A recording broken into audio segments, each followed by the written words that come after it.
folks, Taylor Swift and Travis Kelce have finally gotten engaged to be married. Let's talk about it.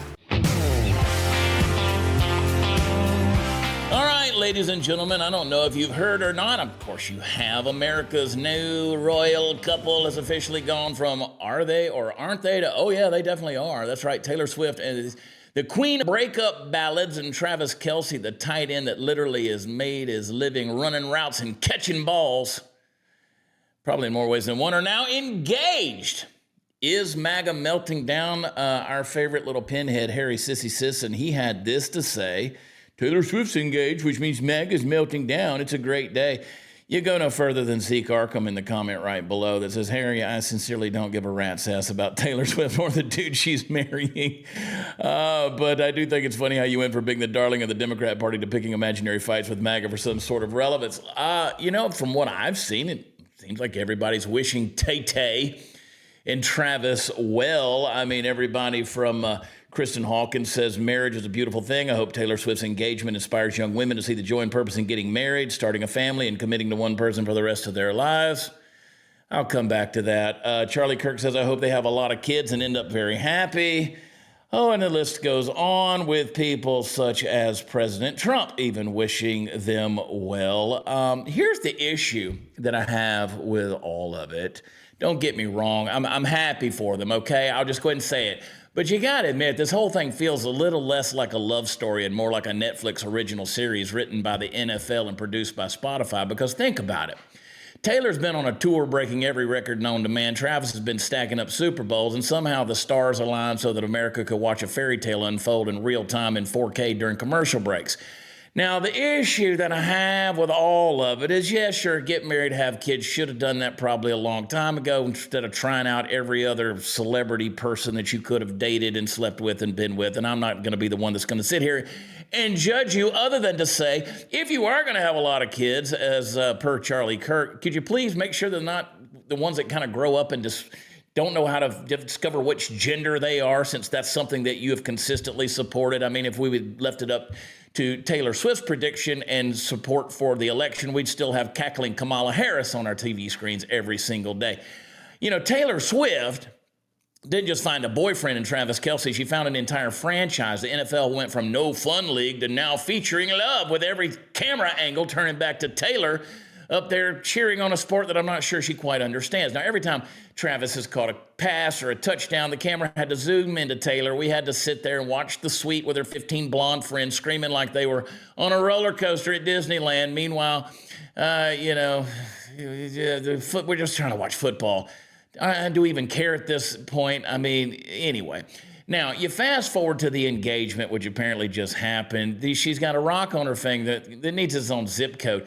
Folks, Taylor Swift might be the only person alive who can make a Kansas City Chiefs tight end seem like the supporting role in his own love story. Now, I don't know how big that thing is, but let's just assume it's bigger than Rhode Island, okay? It's probably got its own HOA. Travis Kelce put a ring on her finger that I bet he didn't pay for, but whatever, forget traditional marriage these days.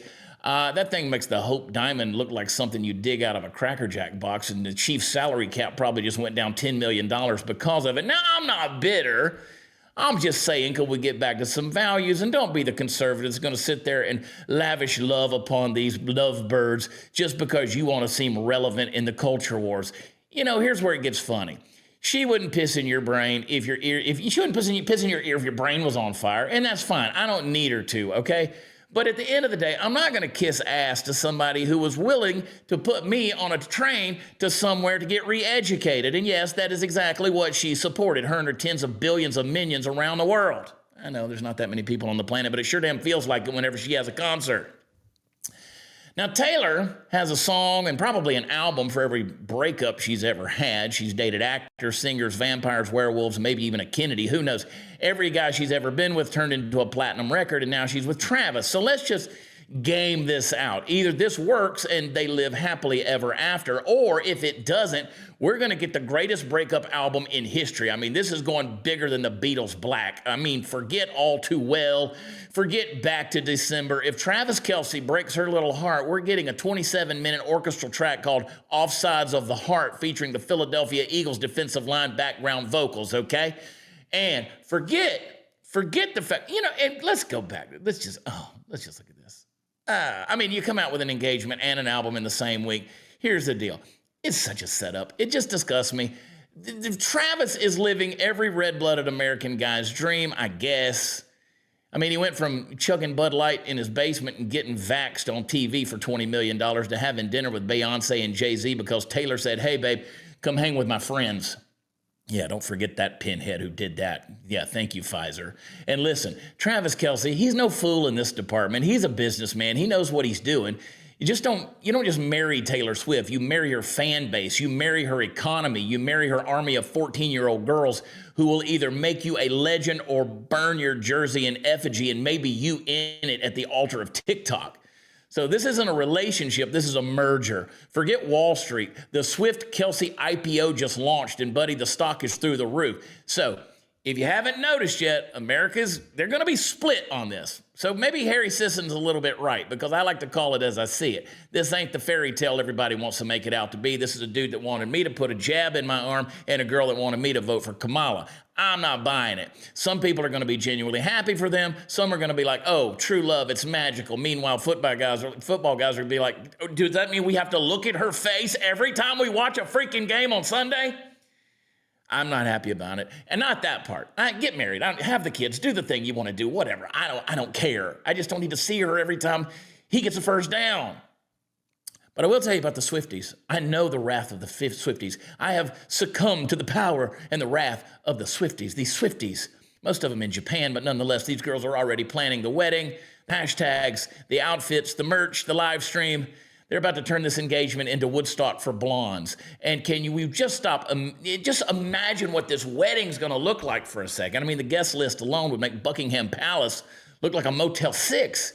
You're going to have Patrick Mahomes trying to give a best man speech while Beyonce side-eyes him, Garth Brooks on an acoustic guitar, while Harry Styles passes champagne to Ed Sheeran, and Bill Belichick in the corner scowling, wondering why he wasn't invited, and he's sitting there with a little 24-year-old girlfriend.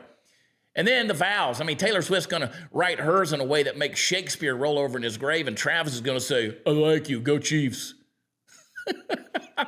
Oh, relax, people. Here's the thing. As much as we poke fun, these two, they're America's couple right now. I get it. Taylor's music empire plus Travis's NFL empire, billions of dollars, millions of fans, about, 5 million haters will still tune into the TV when it happens. Jimmy Fallon said nobody's more excited about Taylor Swift's engagement than the CEO of Cracker Barrel. And I can't disagree with that, because it's not just an engagement here. It's a cultural event. President Trump, he said, I wish them a lot of luck. I think he's a great player. I think he's a great guy. I think she's a terrific person, so I wish them a lot of luck. Okay. So it's not just about the exchanging of a ring. You got a Super Bowl halftime show, a three-part Netflix docuseries, at least 2 new Taylor Swift albums guaranteed. And here's the deal. Here's my savage but true take. I give it 50-50. I wish them the best. But they're like everybody else. They're still human beings. Either this works out and they ride off into the sunset like America's Barbie and Ken, or it blows up and we get the greatest entertainment the world has ever seen. A heartbreak album so savage it's going to make Romeo and Juliet sound like elevator music. But you know what? Either way, we win. Because if they stay together, we get to say, look at all just love still exists in this crazy world. And if they don't, well, we get new material to repost for the next 15 years. It's going to be fantastic. So, congratulations, Taylor and Travis. You've given America what we didn't even know we needed: hope and drama, the possibility of a double platinum breakup song called Holding On at Fourth and Long. And honestly, if you could survive the NFL offseason and a European tour schedule, that's true love, folks. That right there is true love. So you go get them, Travis. Carry her across that threshold and make those babies. I love y'all. Don't forget to subscribe, click like, and be sure to follow us on the Chad Prather Show. We'll talk to you more later on. Love ya. God bless.